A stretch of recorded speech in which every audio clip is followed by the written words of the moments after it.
प्यारे बच्चों, मैं डॉक्टर आशुतोष राय राजकीय जुबली इंटर कॉलेज गोरखपुर से 11वीं हिंदी की कक्षा में आपका स्वागत करता हूं। बच्चों, आज जिस विषय पर आपसे वार्ता करने जा रहा हूं वह आपकी पाठ्य पुस्तक में पद्य खंड के अंतर्गत संकलित है। उदित उदयगिरि मंच पर रघुवर बाल पतंग, बिकसे संत सरोज सब हर से लोचन भृंग। बच्चों, पिछली कक्षा में आपने इस दोहे का अध्ययन किया है और आप जानते हैं कि यह रामचरितमानस से लिया गया है। हमारा आज का प्रकरण भी रामचरितमानस के अयोध्या कांड से अवतरित है और उसका शीर्षक है भरत महिमा। बच्चों, आज का पूरा अध्याय कुल 6 भागों में विभक्त है। भाग 1 के अंतर्गत हम भरत महिमा पर आपसे वार्ता करेंगे। आप जानते हैं बच्चों कि इसके रचयिता राम भक्ति शाखा के उन्नायक कवि गोस्वामी तुलसीदास जी हैं। कविता करके तुलसी नल से कविता लसिपा तुलसी की कला, हरिऔध जी ने अत्यंत ही सटीक टिप्पणी की है कि गोस्वामी जी की कला का स्पर्श पाकर स्वयं कविता ही सुशोभित होती है। आइए बच्चों, ऐसे विश्व कवि के जीवन परिचय से मैं आपको अवगत कराता हूं। बच्चों, आपके सामने राम भक्ति में लीन एक छायाचित्र दिखाई दे रहा है। यह छायाचित्र है गोस्वामी तुलसीदास जी का।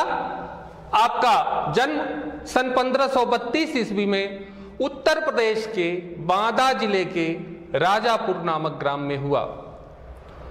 आपके पिता का नाम पंडित आत्माराम दुबे और माता का नाम हुलसी था। ऐसी मान्यता है कि तुलसीदास जी का जन्म अभुक्त मूल नक्षत्र में हुआ था और इसीलिए जन्म लेते ही माता पिता ने उनका परित्याग कर दिया। चुनिया नाम की एक दासी ने तुलसी का लालन पालन किया और जब तुलसीदास जी 5.5 वर्ष की अवस्था के हुए तो यह दासी भी उनको छोड़कर इस संसार से चल बसी। कालांतर में बाबा नरहरिदास की दृष्टि तुलसी पर पड़ी और उनकी कृपा से तुलसी को शिक्षा प्राप्त हुई। आगे चलकर पंडित दीनबंधु पाठक की पुत्री रत्नावली से गोस्वामी जी का विवाह हुआ और वह गृहस्थ जीवन में रम गए। बच्चों, एक दिन की बात है कि तुलसीदास जी की पत्नी रत्नावली मायके चली गई और भिक्षाटन के बाद जैसे तुलसी घर पर आए और उनको पड़ोसियों से यह पता चला कि उनकी पत्नी मायके चली गई है तो वह तत्काल ससुराल चल दिए और जैसे ही ससुराल में पहुंचकर अपनी पत्नी के सामने गए, उनकी पत्नी ने उनको धिक्कारते हुए कहा कि यदि इस चमड़े की देह से आपको इतनी प्रीति है, यदि ऐसी प्रीति प्रभु श्री राम से आपको हो जाए तो आप भवभूति जैसे महान कवि बन सकते हैं। बच्चों, पत्नी की इस धिक्कार ने तुलसीदास जी की जीवन की दिशा को बदल दिया और लौकिक जीवन से विरक्त होकर उन्होंने शेष जीवन को प्रभु श्री राम के चरणों में अनुरक्त कर दिया और परिणाम उसका यह हुआ कि तुलसी तुलसी सब कहें, तुलसी बन की घास, हो गई कृपा राम की तो बन गए तुलसीदास। तुलसीदास जी का 1623 ईस्वी में काशी के 80 घाट पर निधन हो गया। संवत 1680 80 गंग के तीर, श्रावण कृष्णा तीज सन तुलसी तजो शरीर। आइए बच्चों, इस महान कवि की कृतियों से मैं आपको अवगत कराता हूं। बच्चों देखिए, गोस्वामी जी की जो प्रमुख कृतियां हैं, श्री रामचरितमानस, विनय पत्रिका, कवितावली, गीतावली, दोहावली, बरवय रामायण, राम लला नहछो, रामाज्ञा प्रश्नावली, जानकी मंगल, पार्वती मंगल, वैराग्य संदीपनी, कृष्ण गीतावली। बच्चों, आप जानते हैं कि तुलसी एक भक्त हैं। सा परानुरक्त ईश्वरे भक्ति है। ईश्वर में परम अनुरक्ति का भाव ही भक्ति है। और गोस्वामी जी ने स्वयं को प्रभु श्री राम के चरणों में अनुरक्त कर दिया था। और उनकी भक्ति की सबसे जो प्रमुख विशेषता है वह यह है कि दास्य भाव की भक्ति है। एक भरोसो एक बल, एक आस विश्वास, एक राम घनश्याम हित, चातक तुलसीदास। तुलसी को केवल राम के ही बल पर भरोसा है। वह स्वयं को केवल राम के ही चरणों में अनुरक्त करते हैं। जैसे चातक केवल स्वाति नक्षत्र के जल को ग्रहण करता है, वैसे ही तुलसी स्वयं को केवल राम के ही चरणों में अनुरक्त करते हैं। दूसरी प्रमुख विशेषता गोस्वामी तुलसीदास जी के भक्ति की है कि वह नवधा भक्ति के लक्षणों से युक्त है। श्रवण, कीर्तन, पाद पूजन, नाम स्मरण, शरणागत की भावना, जाऊं कहां तज चरण तुम्हारे, काको नाम पतित पावन जग कहियत दीन प्यारे कहकर तुलसीदास जी स्वयं को प्रभु श्री राम के चरणों में अनुरक्त करते हैं। तो इस प्रकार से ये जो लक्षण हैं वह तुलसी की भक्ति को नवधा भक्ति के लक्षणों से भी युक्त करते हैं। बच्चों, एक अन्य बड़ी महत्वपूर्ण विशेषता है तुलसीदास जी के भक्त की कि वह निष्काम भक्ति है। अर्थ न धर्म न काम रुचि गति न चाहूं निर्वाण, जन्म जन्म रति राम पद यह वरदान न आन। तुलसी स्पष्ट कहते हैं कि न तो मुझे अर्थ चाहिए, न धर्म चाहिए, न तो काम में ही मेरी रुचि है। प्रभु श्री राम के चरणों में अनुरक्त होने के लिए इस धरती पर बार बार मेरा जन्म हो, ऐसा भक्त जिसे मोक्ष भी नहीं चाहिए। इसीलिए तुलसी की भक्ति बड़ी ही अनूठी और अद्वितीय है। आइए बच्चों, आपको रामचरितमानस की विशेषताओं से अवगत कराता हूं। आप जानते हैं कि तुलसी की कीर्ति का जो आधार है वह रामचरितमानस है। इस ग्रंथ की रचना में गोस्वामी जी को 2 वर्ष 7 माह और 26 दिन लगे। बच्चों, वह कौन सी ऐसी विशेषताएं हैं जिसके कारण गोस्वामी जी विश्व कवि के रूप में समादृत हैं? आइए देखते हैं रामचरितमानस की विशेषताएं। सबसे प्रमुख बात कि यह लोक मंगल का काव्य है। कीरति भनिति भूति भली सोई, सुरसरि सम सब कह हित होई। गोस्वामी जी की स्पष्ट मान्यता है कि कीर्ति, यश, भनिति शब्द अर्थात कविता और ऐश्वर्य वही उत्तम है जो सुरसर के समान सबका कल्याण करने वाला हो।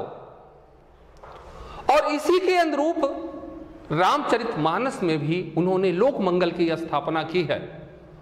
जब जब होई धर्म की हानि, बारहि असुर अधम अभिमानी, तब तब प्रभु धरि विविध शरीरा, हरहि दया निधि सज्जन पीरा। इसी भावना के अनुरूप आप देखते हैं कि विश्वामित्र की यज्ञ रक्षा से लेकर रावण वध तक प्रभु श्री राम के जितने भी कार्य हैं सभी लोक मंगल की स्थापना के लिए हैं। मंगल भवन मंगलहारी द्रवंश दशरथ अजिर बिहारी। उस दशरथ पुत्र प्रभु श्री राम की उपासना तुलसी करते हैं जो समस्त अमंगलों का नाश करके मंगल की स्थापना करने वाले हैं। एक अन्य बड़ी महत्वपूर्ण विशेषता है बच्चों कि रामचरितमानस समन्वय का काव्य है। सगुण निर्गुण का समन्वय, ज्ञान भक्ति कर्म का समन्वय, शैव वैष्णव शाक्त शक्तियों का समन्वय, द्वैत अद्वैत का समन्वय, राजा प्रजा का समन्वय, ब्राह्मण क्षत्रिय शूद्र का समन्वय, हिंदी संस्कृत का समन्वय, दोहा चौपाई सोरठा का समन्वय। इस प्रकार से रामचरितमानस प्रारंभ से लेकर अंत तक समन्वय का काव्य है और भारतवर्ष का लोकनायक वही हो सकता है जिसमें समन्वय की अपार क्षमता हो। क्योंकि तुलसी में यह क्षमता है, इसीलिए तुलसीदास जी को लोकवादी कवि भी माना जाता है।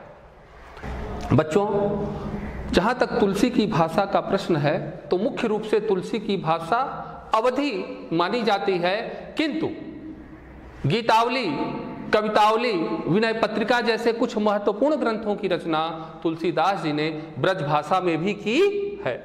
शैली प्रबंधात्मक एवं मुक्तक। आइए बच्चों, आपको पाठ के उद्देश्य से परिचित कराता हूं। नंबर 1, भरत की भ्रातृभक्ति से आपको अवगत कराना। नंबर 2, भरत के त्याग एवं शील स्वभाव के द्वारा आप में इन गुणों का विकास करना। नंबर 3, धन और संपत्ति के प्रति आपके अंदर त्याग की भावना का विकास करना। नंबर 4, वर्तमान परिवेश में भाइयों में प्रेम की भावना का विकास करना। नंबर 5, कल्पना शक्ति का विकास करना। बच्चों, थोड़ा सा इस भरत महिमा के पाठ परिचय पर मैं आपसे वार्ता करना चाहता हूं। प्रस्तुत प्रसंग रामचरितमानस के अयोध्या कांड से अवतीर्ण है। इस प्रसंग में एक ओर भरत का उदात्त और गरिमामय चरित्र व्यक्त हुआ है, तो दूसरी ओर भगवान श्री राम का उनके प्रति अनन्य स्नेह भी प्रकट होता है। गोस्वामी तुलसीदास ने श्री राम और भरत के माध्यम से भ्रातृ प्रेम का उत्कृष्ट उदाहरण हमारे समक्ष प्रस्तुत किया है। आइए बच्चों, भरत महिमा के एक महत्वपूर्ण अंश का मैं वाचन कर रहा हूं, कृपया ध्यान दें। चलत पया देखात फल, पिता दीन तजिराजु, जात मनावन रघुबरहि, भरत सरिस को आजु। भायप भगति भरत आचरनु, कहत सुनत दुख दूषण हरनु, जो किछु कहब थोर सखी सोई, राम बंधु वस काहे न होई। हम सब सानुज भरत ही देखे, भैन धन्य जुवती जन लेखे। सुनि गुण देखी दशा पछिताही, कह कई जननी जो कुसुत नाही। को कह दूसनु रानी नाहिन, विधि सब कीन हमहि जो दाहिन। कह हम लोक वेद विधिनी, लघुति अकुल कर तूति मलिनी। बसहि कुदेश कुगाम कुबामा, कह दरस पुण्य परिणामा। असयनंदु अचिरिजु प्रतिग्रामा, जनु मरुभूमि कल्पतरु जामा। बच्चों, इस अंश में उस प्रसंग का वर्णन है जब भरत और शत्रुघ्न अयोध्या के राज समाज के साथ वन्य प्रांत के मार्ग से होते हुए प्रभु श्री राम को मनाने के लिए जा रहे हैं, तो जो वन्य प्रांत की रहने वाली स्त्रियां हैं उनको देखकर आपस में परस्पर वार्ता करती हैं। आइए इस अंश की व्याख्या को समझने का प्रयास करते हैं। चलत पयांदे खात फल, पिता दीन तजिराज। पिता महाराज दशरथ के द्वारा दिए गए राज्य का त्याग करके, तज कर, पयादे वन्य प्रांत में भरत पैदल ही कंदमूल फल खाते हुए, जात मनावन रघुबरहि, भरत सरिस को वाजु। श्री रघुवीर अर्थात प्रभु श्री राम को मनाने के लिए जाते समय भरत के समान दूसरा आज कोई नहीं है। भायप भगति भरत आचरनु, कहत सुनत दुख दूषण हरनु। भरत की भ्रातृभक्ति और उनके आचरण को कहने और सुनने से समस्त दुख और दोषों का हरण हो जाता है, अर्थात समस्त दुख और दोष दूर हो जाते हैं। जो किछु कहब थोर सखी सोई, राम बंधु वस काहे न होई। आपस में वार्ता करते हुए वह स्त्रियां कहती हैं, हे सखी, जो कुछ भी भरत के संबंध में कहा जाए वह अल्प ही होगा, थोड़ा ही होगा। भला राम का भाई ऐसा क्यों न हो। हम सब सानुज भरत ही देखें, भई न धन्य जुबती जन लेखें। सानुज अर्थात छोटे भाई शत्रुघ्न के साथ हम स्त्रियों ने भरत को देखा और इस प्रकार से अपने युवती जन्म को हमने धन्य कर लिया। सुनि गुण देख दशा पछिताही, कैकेयी जननी जोग सुत नाही। वह स्त्रियां आपस में वार्ता करते हुए कहती हैं कि भरत के गुण को सुनकर और उनकी दशा को देखकर पश्चाताप करती हैं और कहती हैं कि कैकेयी जैसी मां इन पुत्रों के योग्य नहीं है।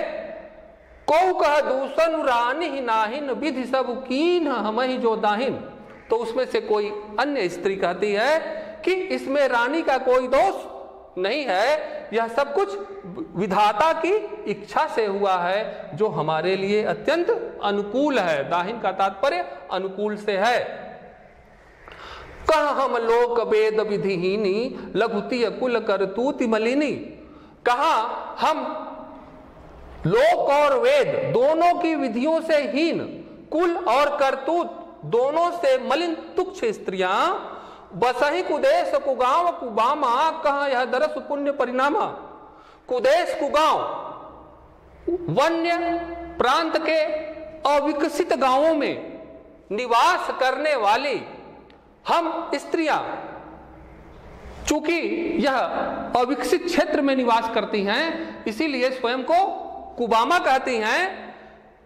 किंतु कहा यह दरस पुण्य परिणामा, हमारा कोई पुण्य है जिसके परिणाम स्वरूप हमें इनके दर्शन हो रहे हैं। अस अनंदु अचिरिजु प्रतिग्रामा, जनु मरुभूमि कल्प तरुजामा। इस प्रकार का आनंद और आश्चर्य उस वन्य प्रांत के प्रत्येक गांव में विद्यमान है।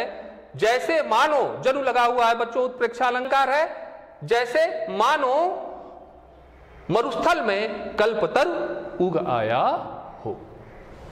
आइए बच्चों कठिन शब्दों के अर्थ को देखते हैं। पयादे पैदल, सरिस समान, भायप भ्रातृत्व, दूषण दोष, सानुज छोटे भाई शत्रुघ्न सहित, दाहिन अनुकूल, तीय स्त्रियां, कुबामा वन्य प्रदेश में रहने वाली पिछड़ी स्त्रियां, जामा उग आया है। इस अंश के काव्य सौंदर्य से आपको अवगत कराता हूं। नंबर 1, भरत जी की भ्रातृभक्त की भावना को व्यक्त करने में तुलसीदास जी को पूर्ण सफलता प्राप्त हुई है। नंबर 2, भरत के त्याग एवं शील स्वभाव की वनवासी स्त्रियां प्रशंसा करती हैं। अलंकार अनुप्रास और उत्प्रेक्षा, भाषा अवधि भाषा, शब्द शक्ति, अभिधा एवं लक्षणा, रस शांत रस, छंद दोहा एवं चौपाई। आइए बच्चों इस भाग के एक अन्य महत्वपूर्ण अंश का वाचन कर रहा हूं, कृपया ध्यान दें। भरत ही होई न राज मधु, विधि हरिहर पद पाई, कबहु की कांजी सी करनी, क्षीर सिंधु बिन साई। तिमिरु तरुण तरनी मकु गिलई, गगन मगन मकु मेघ ही मिलई। गोपद जल बूढ़ही घट जोनी, सहज क्षमा बरु छाड़े छोनी। मसक फूक मकु मेरु बुढ़ाई, होई नृप मधु भरत ही भाई। लखन तुम्हार सपथ पितुआना, सुचि सुबंधु नहीं भरत समाना। सगुनु खीरु अवगुनु जलुताता, मिलई रचई पर पंचु विधाता। भरतु हंस रविवंश तड़ागा, जनमी कीन गुण दोष विभागा। गहि गुण पयत जी अवगुण बारे, निज जस जगत कीन्ही उजियारी। कहत भरत गुणशीलु सुभाऊ, प्रेम पयोधि मगन रघुराऊ। बच्चों इस अंश में उस प्रसंग का वर्णन है जब लक्ष्मण के मन में यह शंका उत्पन्न होती है कि भरत और शत्रुघ्न अयोध्या की सेना को लेकर उनके ऊपर आक्रमण करने आ रहे हैं, वह निष्कंटक होकर अयोध्या का राज्य करना चाहते हैं। तो प्रभु श्री राम उनकी इस शंका का समाधान करते हुए कहते हैं, हे भाई लक्ष्मण सुनो, भरत ही हो इन राज मद विधि हरिहर पद पाई, कि भरत को कभी राजमद राज्य प्राप्ति का अभिमान नहीं हो सकता, भले ही उन्हें विधि हरिहर पद पाए, ब्रह्मा विष्णु और महादेव का ही पद क्यों ना मिल जाए। कबहू की कांजी सीकरन क्षीर सिंधु बिनसाई, कांजी खटाई सीकरन बूंदों से, क्या कभी खटाई की कुछ बूंदों से क्षीर सागर विनष्ट हो सकता है? ठीक उसी तरह से अयोध्या के राज्य से भी भरत का भ्रातृप्रेम प्रभावित नहीं हो सकता। तिमिरु तरुण तरनिहि मकु गिलई, गगन मगन मकु मेघ ही मिलई।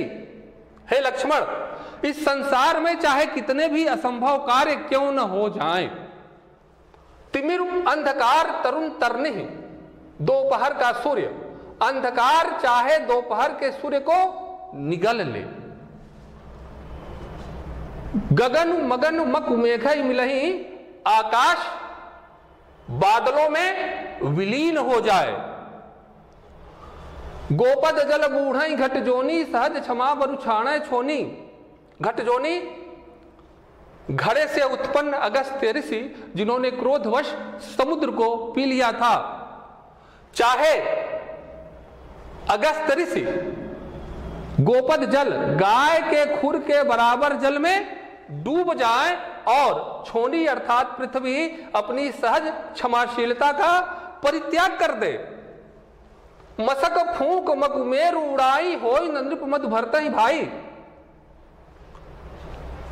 चाहे मच्छर की एक फूंक से सुमेरु पर्वत उड़ जाए, किंतु हे लक्ष्मण सुनो, भरत को कभी राजमद नहीं हो सकता। लखन तुम्हार शपथ पितुआना, सुच सुबंधु नहीं भरत समाना। हे लक्ष्मण, मैं तुम्हारी शपथ और पिता के आन की सौगंध लेकर कहता हूं कि भरत के समान पवित्र और उत्तम भाई इस संसार में दूसरा नहीं है। सगुन खीर व अवगुण जलुताता, मिलई रचई परपंचु विधाता। गुण रूपी दूध और अवगुण रूपी जल से विधाता ने इस जगत की रचना की है, किंतु भरत हंस रविवंश तड़ागा, जन्म कीन गुण दोष विभागा। भरत रूपी हंस ने सूर्यवंश रूपी सरोवर में जन्म लेकर गुण और दोष दोनों को अलग अलग कर दिया है, दोनों को विभाजित कर दिया है। गहि गुण पय तजी अवगुण बारी, निज जस जगत कीन ही उजियारी। गुण रूपी दूध को ग्रहण करके और अवगुण रूपी बारी जल का परित्याग करके भरत ने अपने यश से इस संपूर्ण जगत को प्रकाशित कर दिया है। कहत भरत गुणशील सुभाव, प्रेम पयोधि मगन रघुराव। प्रभु श्री राम भरत के गुण, शील और स्वभाव के बारे में लक्ष्मण से कहते हुए प्रेम रूपी समुद्र में मगन हो गए। आइए बच्चों, इस अंश के कठिन शब्दों से आपको अवगत कराता हूं। राजमधु राज्य प्राप्ति का अभिमान, कांजी खट्टा पेय, सीकरण बूंदों से, तरुण तरनिहि दोपहर का प्रचंड सूर्य, मकु संभव है, घट जोनी घड़े से उत्पन्न अगस्त्य ऋषि जिन्होंने क्रोधवश समुद्र को पी लिया था, छोनी पृथ्वी, खीरू दूध। बच्चों, इस अंश के काव्य सौंदर्य को देखिए। नंबर 1, भरत की महानता और अहंकारहीनता का वर्णन किया गया है। नंबर 2, हंस के रूपक के द्वारा कवि ने भरत के विवेकी स्वभाव को सशक्त रूप में वर्णित किया है। अलंकार, रूपक, अनुप्रास, अतिशयोक्ति, भाषा, अवधि भाषा, शब्द शक्ति, लक्षणा एवं व्यंजना, रस, शांत रस, छंद, दोहा और चौपाई। बच्चों, आज जिस अंश का हमने अध्ययन किया उस पर कुछ अभ्यास कार्य आपको दे रहा हूं। प्रश्न 1, गोस्वामी तुलसीदास का संक्षिप्त जीवन परिचय देते हुए उनकी साहित्यिक विशेषताओं पर प्रकाश डालिए। प्रश्न 2, निम्नलिखित अंशों के आधार पर नीचे दिए गए प्रश्नों के उत्तर दीजिए। भरत ही होई न राजमद, विधि हरिहर पद पाए, कबहों की कांजी सी करन, क्षीर सिंधु बिनसाय, गह गुण पय तजी अवगुण बारी, निज जस जगत कीन्ही उजियारी, कहत भरत गुणशील स्वभाव, प्रेम पयोधि मगन रघुराऊ। आइए देखते हैं बच्चों कि इस अंश के आधार पर आपसे किन किन प्रश्नों के उत्तर की अपेक्षा की गई है। नंबर 1, उपर्युक्त पंक्तियों के शीर्षक तथा रचयिता का नामोल्लेख कीजिए। नंबर 2, रेखांकित अंश की व्याख्या कीजिए। नंबर 3, ब्रह्मा ने इस सृष्टि की रचना कैसे की है। नंबर 4, किस रूपक के द्वारा कवि ने भरत की महानता और उनके विवेकी स्वभाव को सशक्त रूप में व्यक्त किया है। उपर्युक्त पंक्तियों में किन अलंकारों का प्रमुखता से प्रयोग किया गया है। बच्चों, आज जिस प्रकरण पर हमने आपसे वार्ता की उसमें मुख्य रूप से 3 अंशों पर आपको मैंने अवगत कराया। पहला महत्वपूर्ण अंश जिसमें मैंने आपको गोस्वामी तुलसीदास जी के जीवन परिचय से अवगत कराया। दूसरा जो महत्वपूर्ण अंश था उसमें भरत और शत्रुघ्न अयोध्या के राज समाज के साथ वन्य प्रांत के मार्ग से प्रभु श्री राम से मिलने के लिए जा रहे हैं और उनको देखकर जो वन्य प्रांत की स्त्रियां हैं आपस में परस्पर वार्ता करती हैं। अंतिम जो अंश था बच्चों उसमें आपने देखा कि लक्ष्मण के मन में यह शंका उत्पन्न होती है कि भरत अयोध्या की सेना को लेकर उनके ऊपर आक्रमण करने के लिए आ रहे हैं, वह निष्कंटक होकर अयोध्या का राज्य करना चाहते हैं। तो प्रभु श्री राम उनकी शंका का समाधान करने के लिए भरत के शील और गुण की प्रशंसा उनसे करते हैं। बच्चों, आज के पाठ के अध्ययन से आप धन और संपत्ति के प्रति एक त्याग की भावना का आपके अंदर विकास होगा,